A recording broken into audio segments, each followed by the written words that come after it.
আসসালামু আলাইকুম। নবম ও দশম শ্রেণীর গণিত বইয়ের দ্বিতীয় অধ্যায়ের অনুশীলনী 2.1। এখানে আজকে আমরা 12 নম্বর সৃজনশীল অঙ্কটা সমাধান করব। প্রশ্নে কি আছে?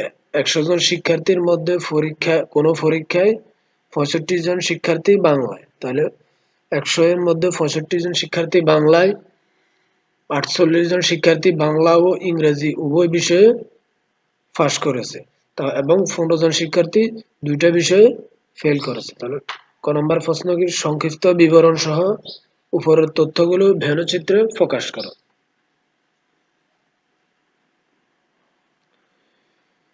দেখো ক নম্বরে কি আছে? ভেন্যচিত্রে আয়তাকার একটি 100 জন শিক্ষার্থীর সেট হচ্ছে ইউ, তাহলে পুরো ভেন্যচিত্রটা হচ্ছে ইউ অর্থাৎ সার্বিক সেট, এবং পরস্পরচ্ছেদী দুটি বৃত্তক্ষেত্র দ্বারা বাংলা ও ইংরেজিতে পাস পরীক্ষার্থীদের সেট যথাক্রমে বি ও এফ নির্দেশ করা হলো। তাহলে বি হচ্ছে বাংলায় এবং ই হচ্ছে ইংরেজি।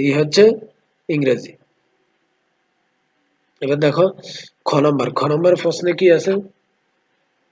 খ নম্বর হচ্ছে শুধু বাংলায় ও ইংরেজিতে পাস করেছে তাদের সংখ্যা নির্ণয় করো। তাহলে শুধু বাংলায় হচ্ছে 65 জন, আর বাংলা ইংরেজিতে পাস করেছে 48 জন। তাহলে শুধু বাংলায় এবং শুধু ইংরেজিতে পাস করেছে কতজন, তাদের সংখ্যা নির্ণয় করার জন্য বলা হয়েছে। দেখো এখানে কিউ সমান, এই যে এখানে আমরা কিউ মান দিলাম 2। বাংলা এবং ইংরেজি উভয় বিষয়ে পাস করেছে কতজন? 48 জন। তাহলে কিউ সমান কি লেখা যায়? ওই যে কিউ সমান আমরা কি পাবো? দুইটা থেকে কমন যেটা সেটাই নেওয়া যায়। তাহলে বি ইন্টারসেকশন ই, অর্থাৎ দুইটার মধ্যে কমন যে সংখ্যাটা সেটাই আমরা পাবো। তাহলে কিউ সমান বি ইন্টারসেকশন ই, উভয় বিষয়ে পাস পরীক্ষার্থীদের সহিত যাদের সংখ্যা কত? 48, যাদের সংখ্যা হচ্ছে 48। সুতরাং ফি শুধু বাংলায় পাস পরীক্ষার্থীর সেট যাদের সংখ্যা হচ্ছে, তাহলে শুধু ফি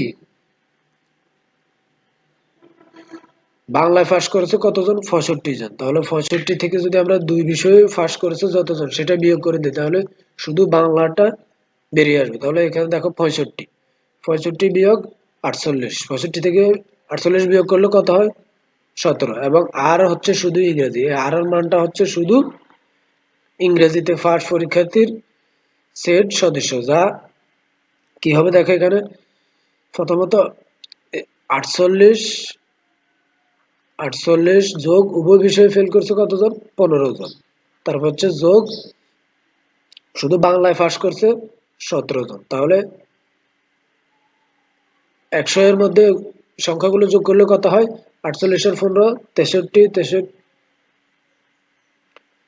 63 আর 17 যোগ করলে কত হয়? 63 আর 17 যোগ করলে হয় 80। তাহলে মোট হচ্ছে 80 জন। তাহলে আমরা ইংরেজিতে পাস করলে শিক্ষার্থী পাবো কতজন? মোট হচ্ছে 100 জন। 100 জন থেকে 80 জন বিয়োগ করলে কত হবে? 20 জন।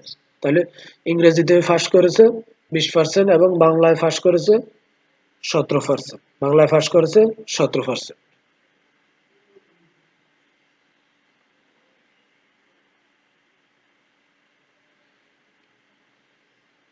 দেখো এবার ঘ নম্বর প্রশ্ন। উভয় বিষয়ে পাস এবং উভয় বিষয়ে ফেল সংখ্যাদ্বয়ের মৌলিক গুণনীয়কের সেট নির্ণয় করো। তাহলে উভয় বিষয়ে ফেল করেছে যে সংখ্যাটা এবং উভয় বিষয়ে পাস করেছে যে সংখ্যাটা, সেই সংখ্যাগুলোর মৌলিক গুণনীয়ক সমূহ নিয়ে আমাদেরকে সেটের দুটি সংযোগ সেট নির্ণয় করার জন্য বলা হয়েছে। দুটি সংযোগ সেট। তাহলে দেখো উভয় বিষয়ে পাস করা শিক্ষার্থীর সংখ্যা কত? প্রশ্নে দেওয়া আছে 48, দুইটা বিষয়ে পাস করেছে, এবং উভয় বিষয়ে ফেল করা শিক্ষার্থী হচ্ছে 15 জন।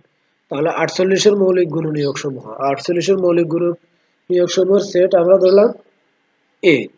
তারপর 15 এর মৌলিক গুণনীয়ক সমূহের সেট ধরলাম আমরা বি। তাহলে 48 এর গুণনীয়ক গুলো আমরা বের করে নিই। 48 কে কত দিয়ে ভাগ যায়? 2 দ্বারা ভাগ করলে কত হয়? 24 দুগুণে 48, 24 দুগুণে 48, 24 কে 2 দ্বারা ভাগ করলে কত হয়? 12 হয়। 12 কে 2 দ্বারা ভাগ করলে কত হয়? 6 হয়। 6 কে 2 দ্বারা ভাগ করলে কত হয়? 3 হয়। তাহলে 48 এর আমরা গুণনীয়ক পেয়েছি কত? 2 এবং 3, 2 এবং 3।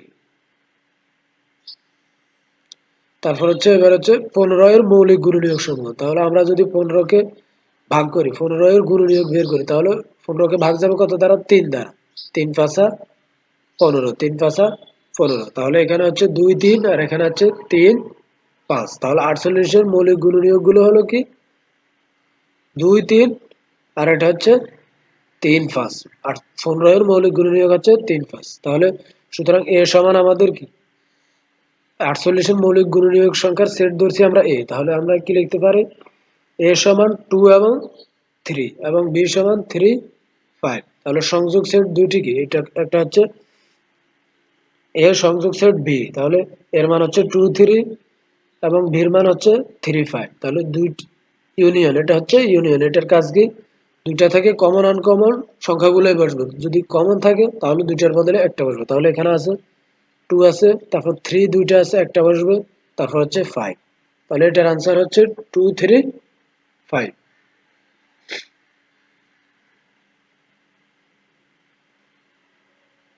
এটাই হচ্ছে সঠিক উত্তর।